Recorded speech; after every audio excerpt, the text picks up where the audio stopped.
Welcome to episode 133 of Fun with Cheese. And one of the things that I've been very passionate about is showing all different forms of agriculture, whether it's large, small, animal agriculture, and also your random vegetable agriculture. And so today we're at Lonely Oak Farm on Harvest Day, and we're going to be showing you some things using a knife to prepare some of the vegetables that are coming out of the gardens here at Lonely Oak Farms that Joel, who's the owner of Lonely Oak, is going to be talking to us about. And Oakley is with us as well, and they're going to be walking us through how they get things ready for the CSA boxes and also for farmers markets up the road here in the coming weeks. So we're going to turn it over to Joel and let him do his thing. So, hello Joel, how are we doing today? Howdy, my name's Joel, owner of Lonely Oak Farm. This is Oakley, who works here. Hi. So it's his first season, but he's learning a lot. We have 4 to 5 employees, and then we have worker shares, which are people that work for their food. They work 4 hours for a half share, which is 5 nights of a bushel of food, and then a full share is an 8-hour shift, which is what Oakley does, and you get almost a bushel of food every week. Cool. So Oakley, what got you into this? That you like, I want to be a part of this. I want to know where my food comes from and get my fingers in the dirt. Pardon the pun. Always been shopping local, try to support the local farms, and the whole pandemic thing hit, so didn't quite have the money after getting laid off. Figured, hey, why not?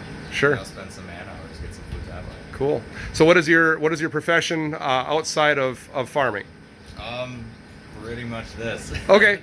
Well, what did you do before? What did you do before I COVID? was in an office before. Okay. Yeah. Cool. Fell in love with working outside. Awesome. So very cool. Joel, what are we doing here today? So today we're doing our final harvest of Kohlrabis, which apparently is Central Wisconsin's favorite vegetable, not mine.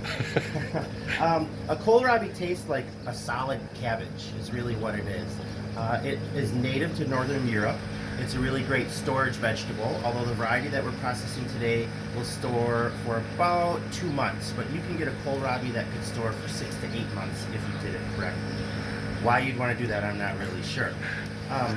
So this particular variety here is called Azure Star, which is purple on the outside, and the inside has like a pale green flesh. So right now, because we have way too many Kohlrabis than what we're going to go in our CSA boxes, this is maybe 3/4 of the harvest for today. But we've harvested I'd say we've harvested at least 3,000 pounds of kohlrabi so far this year.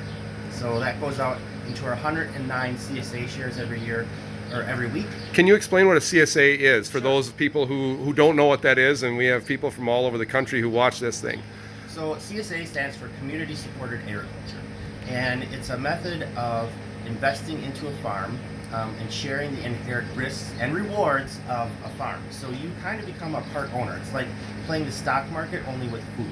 So you, at the beginning of the season or in the fall, when the farmer needs the money the most, the consumer pays for a half share or full share of just the vegetables, and then we have add-ons like eggs and bread and cheese, which we all source locally, and then you can also access meat that we grow here at Lonely Oak Farm too at a wholesale rate. So people buy into it, and then every week for 20 weeks or 18 weeks or however long the farmer has it set up, you get that share of food. And so if we have hail damage like we did this spring, it set our CSA back by 2 weeks, then your 20 weeks will last further on into the season, which is okay because those late season vegetables are better than the early season ones. Right. So you just are part of the farm. You get to be part of that. You hear the story of the farm. You get to have a say in what we plant and how we grow it, and we respond to that accordingly. And we also share with you some educational things. So like every week you get a newsletter that explains how to use kohlrabi, which is there might be 3 or 4 different things that you can do with it that taste good. And we do the same thing. Like we've done kimchi workshops where I had a worker whose grandparents were from Korea, lived there most of their lives, and they came here and they taught us how to make kimchi, and our CSA members were able to participate in that. Cool. So we do things like that, and then we have barn dances, and it's the community part is about bringing people together over something that we all have in common, which is food. And so one of those, agriculture. right, and so one of those things too is every other Sunday, you guys also have an event that brings people together here on the farm. Can you talk a little bit about that? Every Sunday. Yes. Sunday. Every Sunday, May through October, we do brunch on the farm. So we use everything that we have on the farm, produce that we have from the fields, bacon from our pigs, and you can see a sheep in the pasture out there. Lamb never makes it on the menu though. That's just way too expensive. It's not really a brunch item. Right. So you come out here and we cook in our milk house kitchen that is certified by the state. It's just a little tiny room. You don't have to have much in there. And so then we pull off a full restaurant here. Our average in BC times before COVID was 125 to 150 people, but now we're averaging between 80 and 100. So they come here, we set up tables in the yard, and take your order on what we have going on, which is usually some quiches and some pancakes and super stew. And then you hang out here and drink coffee, which is also an interesting story. I worked in a coffee farm in Mexico, and I used the coffee from Tomas and Elvira, which is smuggled to the United States in duffel bags and then roasted in Almond, Wisconsin by Liberation farmers, and we serve that coffee. So we have something in common through all means of production on the farm. Very cool. So without further ado, if you want to explain what you guys are doing to prep these boxes or prep the kohlrabi, and walk them through, because I didn't know kohlrabi till I came to Auburndale and realized that it was the official vegetable of Central Wisconsin. Yeah. And so we're obliged to grow it at our greenhouse in Auburndale. So how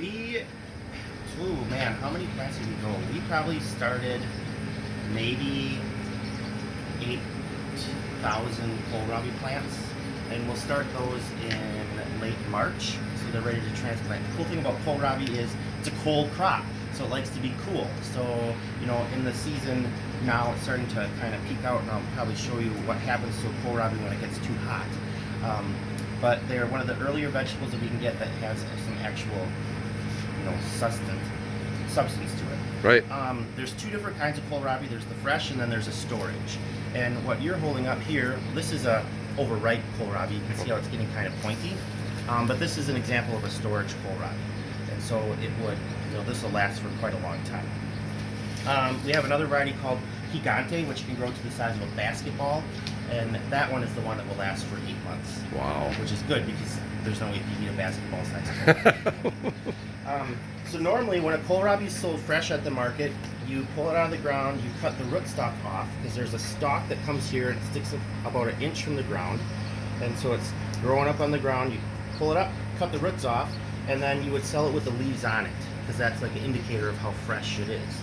And that there's a lot of things that we do like that in vegetable production, but we also used to do it in animal agriculture too. So my great-grandparents used to raise a lot of geese, and they sold them in Auburndale at Warzella's store.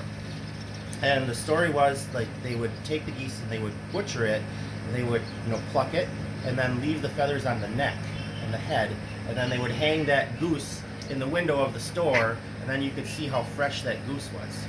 So kind of an interesting thing. Right. We don't do that anymore.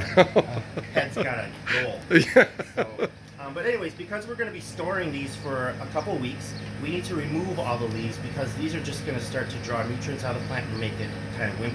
So we're just going to go through. You can take your knife and you're going to snap all these leaves off. Here, you go kind of fast, and eventually we'll probably switch to not using the knife and just our fingers. And then we're gonna throw it in a tank. And every vegetable here is cleaned with fresh water and then dried off, and then it's stored in plastic bags that have air holes in them so it can breathe. And then we pack them in these black bins, and they go into a walk-in cooler until we're ready to use them. And then all the tops then become a snack for... Yes, the tops, everything at Lonely Oak Farm is always working within the system. So the tops get upcycled into bacon. So we take our greens here, and we chuck them out the window, and the pigs come up and they start to eat the greens. So, and then that gets turned into bacon and brats. And that's an old adage too, where you feed a pig an apple and he gives you bacon. Yep. So, how long have you been here at Lonely Oak Farms? How many years have you been going at this, and what do you look forward to the future? Sure. So I've been at this particular farm for 9 years now, and I've been doing a CSA for 5 years. Before that, I was an egg teacher just like you. Right. And but then I switched gears in my life and did this, and so it was pretty fun, pretty enjoyable. what I am looking forward to, what we're seeing is a resurgence of people wanting to make that connection with their food. Right. And so that's really great. Having more people out to the farm, having them reinvest in our local economy, which, you know, it does more than just help me and the farm. But when we have more farmers farming, we have a healthier rural economy. Right. Keep schools open, keep stores open, gas stations, things Repair like that. shops and things like that, all the different people we were talking about before, that the needs on the farm, you can't be a jack of all trades, and there are people who specialize in that, and we've gotten to those things. And so and then also mentoring. You've done a lot of mentoring here on the farm too with the different people that come out, and it's a really cool thing you have going here. So Yeah. Everybody that comes here has to have a special project when they work. right. And so in the past, I've had a worker start a bakery on the farm, and it outgrew the farm. And so now he's got a pretty successful business. He bakes in Amherst. And then I have this year, another one of my workers started a whole line of barbecue sauces and ketchups and pickled things. And so he's working his way up with that. That's pretty cool. They have Awesome. kitchen space. I've had artists in residence here. The upstairs in my granary is a pottery studio. And they come out and they still throw pots and do things like that. Oakley's figuring out what he's going to do when he comes back next year. What are you thinking, Oakley? So, Either beer making. Okay. Might be a little bit. I want to do some leather work as well. Cool. This and that. We'll get animals next year. Right.